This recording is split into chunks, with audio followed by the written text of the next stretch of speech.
the thing that I have noticed myself is that once you decide that you come first, not in a Yeah. selfish, ignorant way, Yeah.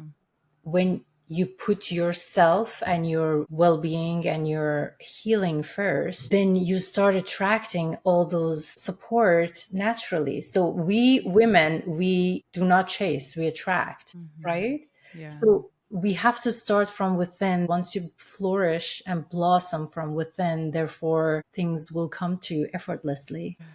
Just like breathing, when you breathe, or look at the flowers. Flowers bloom effortlessly. They don't like, oh, let me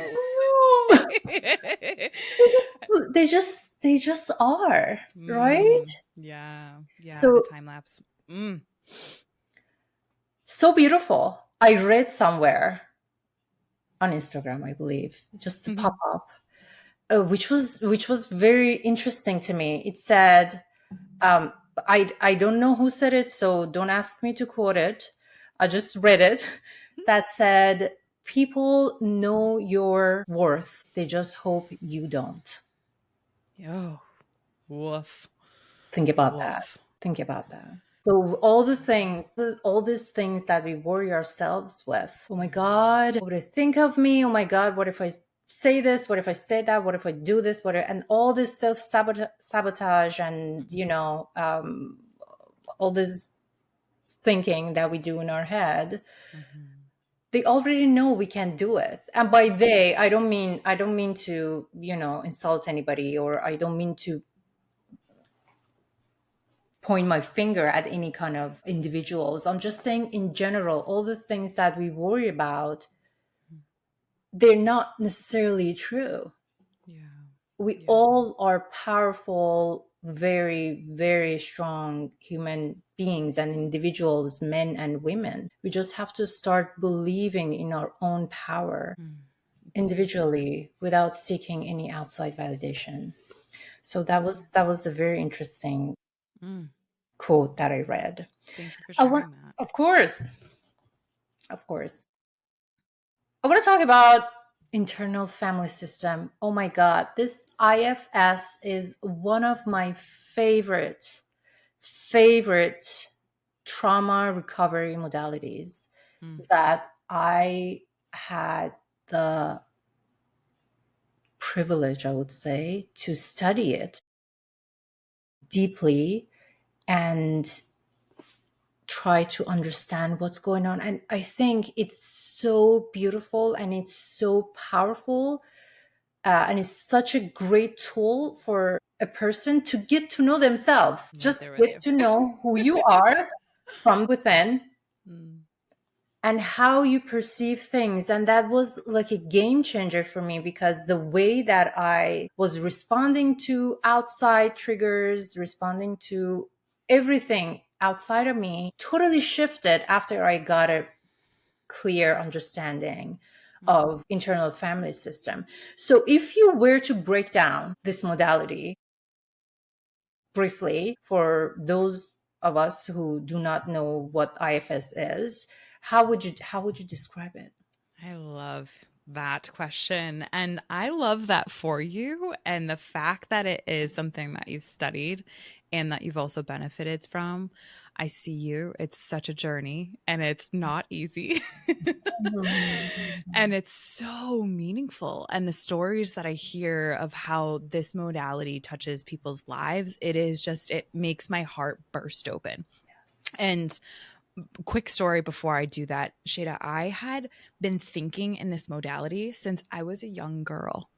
And so, tiny aside, when I found Richard Schwartz, who is, for anyone who doesn't know, the IFS modality, an internal family system, and I'll go deeper into that in a second. His works, Richard Schwartz, he is the underpinning of it all, right? So, but when I found his book and I read it, and I was like did I write this book? It was like, oh my gosh, I'm not the only person that thinks this way. And this was very, very early in his work and before IFS really started to catch fire, in my opinion. So it was like wicked cool. And there's that Massachusetts wicked in me. But it was wicked cool to come across it because, again, I've said to you many times that things have found me, and they have. And they have. And I am so grateful for that. So, with that being said, the way in which I would You describe. attracted. Let me open a parenthesis. Yes. You attracted. Yes, exactly. And that's what we do when we clear from the inside out. When we clear that out, things come to us. They really, really do. And when you dare to live boldly in alignment with who you naturally are, that will come. And it is true. So, IFS, so internal family systems, is a modality of, I don't want to say necessarily just therapy because it's expanding. It's therapeutic by definition, right? So it is, a tool that we all can use to help us understand ourselves, like you mentioned very, very, very succinctly. So the way in which I describe it to clients is we grow up, the large majority of us, from this space of we are mono-minded creatures. So we think from the space of like I, right? So I want to go to the beach, or I want to have, coffee, or I want to have, $8 million in my bank account, whatever that is. We come from the space of I, which is very egocentric, and nothing wrong or bad about that. The shift in the paradigm shift when it comes to IFS is acknowledging, as a matter of fact, we're not mono-minded creatures. We actually think from a natural inherent lens of the multiplicity of parts that we have and that we spend our day-to-day operating from. And so these parts are, a part of me wants to go sit on the couch and hang out and really rest my bones. Another part of me wants to go to the gym, right? So everyone naturally, in those moments when there's an internal conflict, which we experience all the time, there are parts of us that have these thoughts, these beliefs, these ideas, these motivations, these desires, these needs that essentially map out who it is that we are. So we're not a single person. We are multiple persons. And I know the history of pathologizing any sort of non-mono-minded way of being it can be very scary for a lot of people to conceptualize, just because it's like, whoa, this is all happening in our head. Am I crazy? And the pathologization of mental health, and as if that's a bad thing. If you have thoughts in your head, you are not alone, my friends. They are likely coming from different parts. But for lack of better words, it is multiple minded parts that have thoughts, wants, needs, beliefs. And the way in which they operate is really like if you could imagine a bus driver or driving a car. At all times, there is one part of you that has the steering wheel and is driving you towards whatever it is that your parts or one part might want, while there might be someone in the back screaming, I don't want to go. There might be another part of you that's sitting shotgun, tuning up the radio station that the driver and the person in the shotgun is, fighting over what radio station to put on, right? Like that is us in a nutshell as we navigate our lives. And so what I often find is that a lot of human beings, because they've grown up with that mono-minded thinking, they have one person that's driving the bus, or one part of them that's driving the bus, oftentimes what's called a protector. And they're kind of sleepwalking throughout life. And until they come across IFS, they are sleeping, and ultimately they don't understand who they are, why they do what they do, their motivations, their aspirations, their needs, all of that, whatnot. And so when you learn and when you start to uncover your own parts, you start to really get to know why it is that this part of you is driving. When I use driving, it's like how it's operating you, you know, and that is really powerful, because then you have what most humans deeply crave, which is control or connection and partnership with yourself, so that's the best way that I can describe it, I would say, in a nutshell, although it is beautifully complex. Absolutely.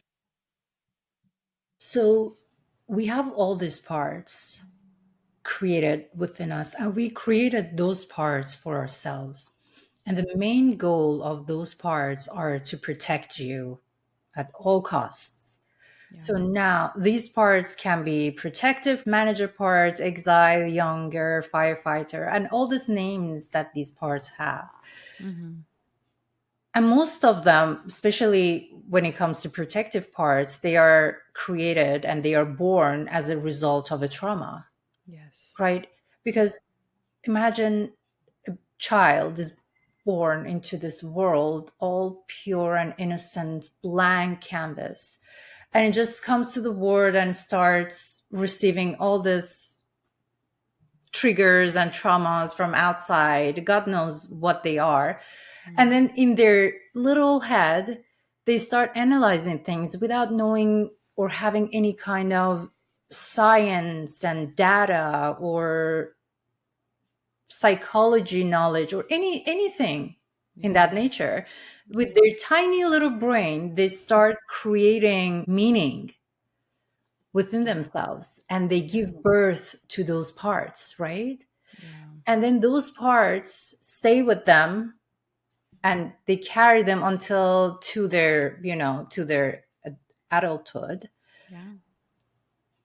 And they start showing themselves as response to the very same or similar triggers that they had in the past. And the part will just screams to protect. And we just do, I'm going to say we, because as human beings, we all do that. We all do that. And we just respond to certain triggers in ways that sometimes we can surprise ourselves. Why did I do that? This is so not like me. But we just, Mm-hmm. So going back in time and in your professional opinion, because you're an IFS practitioner as well, Mm-hmm. how do you describe the process of creating these parts and how do we manage them and how do we love them? How do we make friends with them? The creation process is so powerful because as I've learned more and more about the psychoneuroimmunology, which is where our psychology meets our neurology and our neurobiology, which meets our immunology, our ability to fight off disease, inflammation, and response.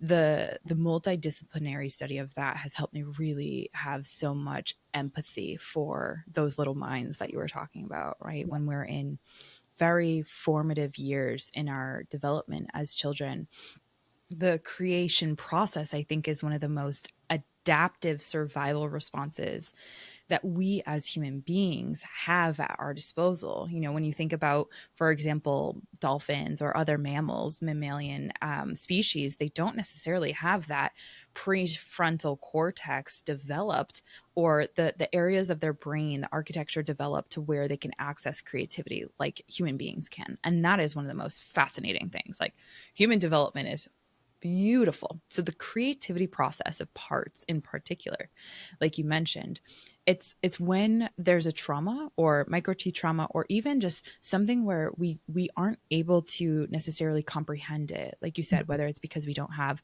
an understanding of science or we don't have an understanding of the world, right? It could be at 2 years old, it could be at 3 years old, it could be at 7 years old, regardless of the age. Our minds, and it's still for debate in the science communities, what is a mind, right? But our minds is a blend of our brain's power, our spirit, if you will, and, the actual mushy stuff in between our ears that is at play to try to help us survive a situation. So for example, one of them for me, I'll share, is I had, like I mentioned, I was raised by an entrepreneurial father and my mother was a stay-at-home mother. So as little Emilia was growing up, I witnessed what a lot of children witness their parents going to work, right? And as a little children, that is really difficult for us to understand and comprehend, that mommy and daddy, or mommy and mommy, whomever, is going out there away from us, ripping away the thing that we as human beings crave, which is love and connection. we have a difficult time really understanding. So when I was younger, that was that for me. It's called separation proximity. Although my dad might be working from home, there's no emotional connection there. And so my little brain created, right? Talk about the creation process, a way to cope with and adapt with something that was so difficult for my little system at the time to regulate. And when we go through that process of creation of a part, so I created, my little mind created a protective part that said, you know, Emilia, it's okay that dad is going to work. That doesn't necessarily mean that he doesn't love you. You know, you are inherently loved. You are loved, right? And that protective part of me really helped to self-soothe my central nervous system when I was very young and freaking out, not understanding, why is dad leaving me? And so all of us go through these traumatic experiences, and some people who don't recognize trauma might be like, well, that's life, like, you know, but that's the creation process of a very complex system and organism that helps to cope with emotionally really difficult elements of the human experience. And so that created a part that then protected me for the rest of my life until I uncovered her, that helped me to navigate and calm my central nervous system. And so the creation process can look like anything from that to a bullying situation at school. And so the second element of your question is, how do we manage those parts? Number one, if we don't know that they're there, if we don't acknowledge and recognize them, it's like working with anything else. If you're an artist and you look over to your right and you don't, you know, there's a bunch of tools on your left and you're looking to your right and you're like, how am I going to paint? And there's no tools on your right. There's no paintbrushes on your right. If you're not acknowledging that the paintbrushes are to the left, you're not going to be able to work with that canvas the same way. Right. And so when we look at our parts and when we acknowledge our parts, that they are there, they're serving us, and they're meant and created to help protect us and to help us to survive the best that we can with the resources that we have, then we can have so much of access to our self-compassion, which is that capital C that I believe is so much more powerful than the current science that we have and the current literature can even begin to really showcase. And so managing our parts is a process like everything else. And I so much believe in the word of partnering with our parts, partnering with them just as if they were our own best friend or our younger version of ourselves. That's where that inner child work really comes.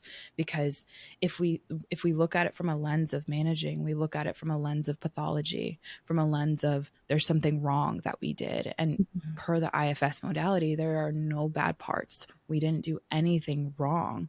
It was more so things happened to us that we tried to cope with, and that parts of ourselves came out the best in which they could, whether it was in direct copy print because we saw mom do this, or we saw our friends navigate the situation this way.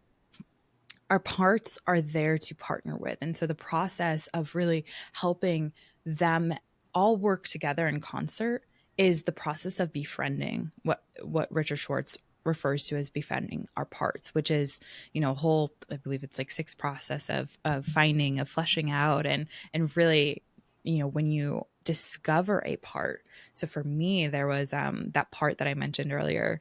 I've named her Mama Bear.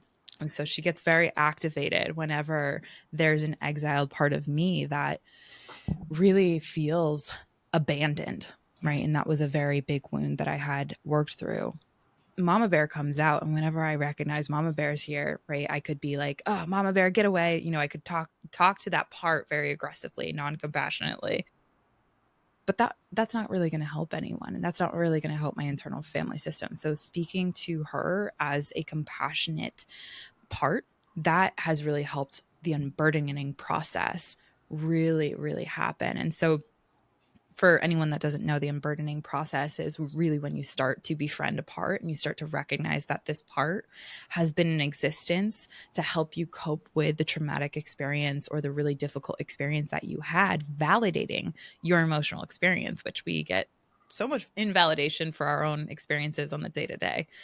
That's a whole nother story because people struggle with their own emotions and acknowledging the power of emotions. But anyways, when we can acknowledge those parts, befriend those parts, we can really start to unblend, what's called unblend from those parts, which is creating a little bit of distance from the role that those parts really cling on to. And then, for lack of better words, start that unburdening process, which is healing those parts of us that really have those deep wounds, those deep feelings, those deep parts of us that have been really deeply exiled and pushed out of our awareness, so that these protective parts come in. And so the creation to the managing or partnering to the really beautiful stages that can happen as a result of that process, it is a lifelong journey. And I say to my clients, Sheida, as I'm sure you know, it's like an onion.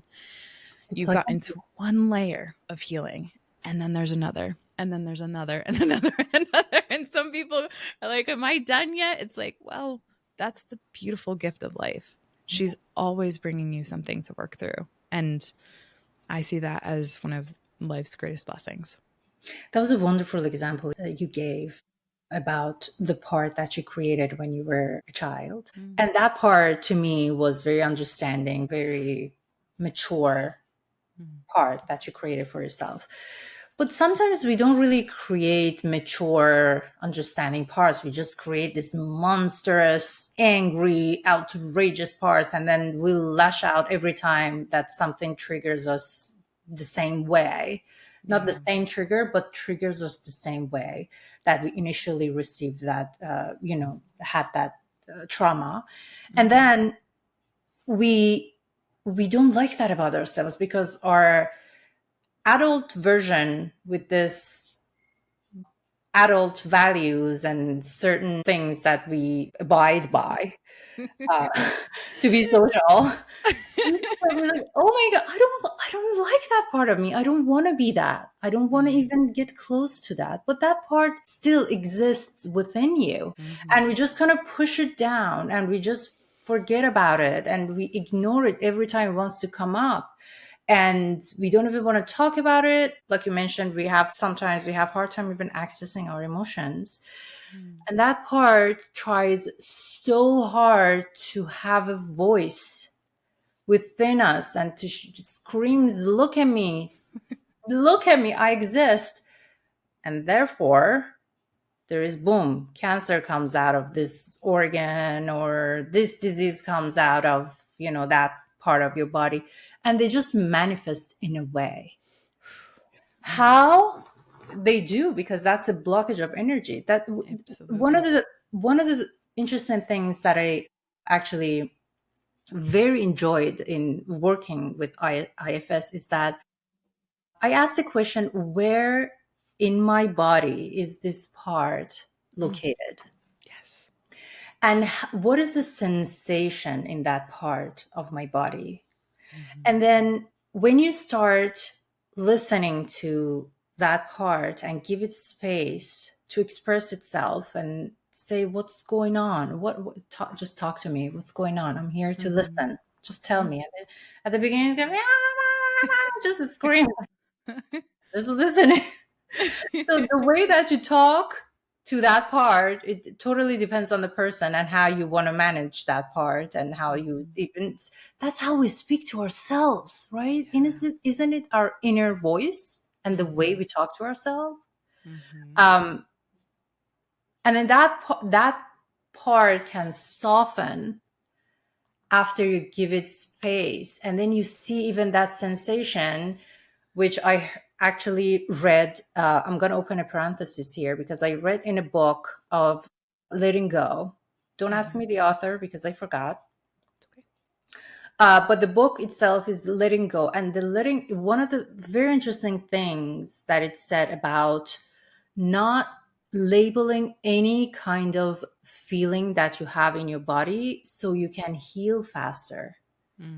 Because whatever pain you have, call it a sensation, and just know where it is in your body manifesting itself as a sensation. Don't call it, oh, I have migraines, I have arthritis, I have this and that. Just call it as a sensation, and just, it's easier for you to connect to it and then surrender it, so you can heal faster. And then that part, going back to the IFS, that part that is screaming to be heard and seen will eventually soften. Mm-hmm. It's like when somebody is talking to you, wants to be heard, and you don't give them any space to talk, and they just all over your face, yeah, listen to me. And you're like, listen, okay, just step back. I'm here to listen. Eventually, they're gonna pour everything out, and they're gonna sit down. Yeah. So that's how we should Love it. treat our parts. Yeah. Going back to that angry part and not wanting to deal with it, I want to hear your perspective on it. I share mine, but I would love to hear your perspective on how to love and show compassion to something that we totally do not value in others. For example, if we do not value an angry person, if we do not value or respect a person who's just, well, this is the part we don't value in ourselves, right? Mm-hmm. Oh, yeah. Right. So Yeah. how do we have compassion? How do we start from within so we can have compassion for that individual on the outside? Yeah, I love that. Like I mentioned earlier, I think compassion is a wildly under accessed, and I do think that there's so much research that hasn't yet been shown how deeply compassion can access our parts and transmute from an alchemist standpoint. Really, it is the pain and suffering and the what we hold, right? You mentioned the letting go. And that sensation is so powerful because we're not cognitively getting our prefrontal cortex engaged with that. So we're not able to emotionally reason or logic our way out of it. But the way in which we access love, I am such a believer that we inherently have love within us. And I know a lot of people struggle with that belief, especially if they've been, victims of assault or rape survivors or trauma survivors of any sort. Oftentimes I hear that after something like that, it's difficult to feel the love that exists within inside of you. However, I think that borrowing belief is really strong for many people, and I've seen extraordinary progress happen when you can partner with someone that does believe that within you, because sometimes it does just take someone who can believe in us that which we don't inherently believe within ourselves if we're struggling in that arena. But even on that note, Sheida, I think that, and I feel that, I know that it's not just a cognitive thing, it's a feeling, no, it's a sensation experience that we all have. That there is, if we were to quiet our minds or even get for a moment, connect to our breath or get really quiet and feel our heart beating, and just those biorhythmic sensations, that shows the love right there. So there's a thing that's called heart mapping. And I love this because you can really connect into the heart of heart that's within you. She beats. She beats again and again and again for you to hear. Your breath, you're gasping every single day to breathe, to serve you. And those two vitals, amongst so many that we have within us, those are something that I always find returning back to. There's another author, Nejwa Zabian, who her aspect and perspective on home, I really adore deeply. But home is where you feel internally, and that heartbeat, that breath, that is what you can always connect to feel love. And especially when there's someone that is mirroring in the outside world that which you haven't yet healed internally. I have many of people that come to mind in that moment where I always say thank you. Thank you for that moment of when I'm struggling to access or find love for myself or from someone else. It's because I understand that there's a difficulty or there's a protector in the way of finding love and compassion for myself. And so I'm a big believer that going back to your vitals, going back to the soma, your body, she's right there for you when you're struggling cognitively to access that capacity to love yourself, especially in the difficulties of someone who might be or a part of you that might be just right there struggling in a emotion that maybe you might not have had such a great relationship for. Because something as simple as anger is life-giving. there's a deep part that's underneath anger, which is hurt, which is sadness, right? And so when we can access that self-compassion, when we can access the soma, when we can connect to those vitals, I do deeply believe that that is where we can hear the rhythm of our own love. So I'll close on that. Yes. So beautiful. Emilia, you are such a beautiful soul. Thank you so much for sharing all this with me and with everyone on the show. And I really would love to talk to you forever. And I had so many questions already prepared. Thank you so much for your questions, Sheida. They were beautiful. Thank you.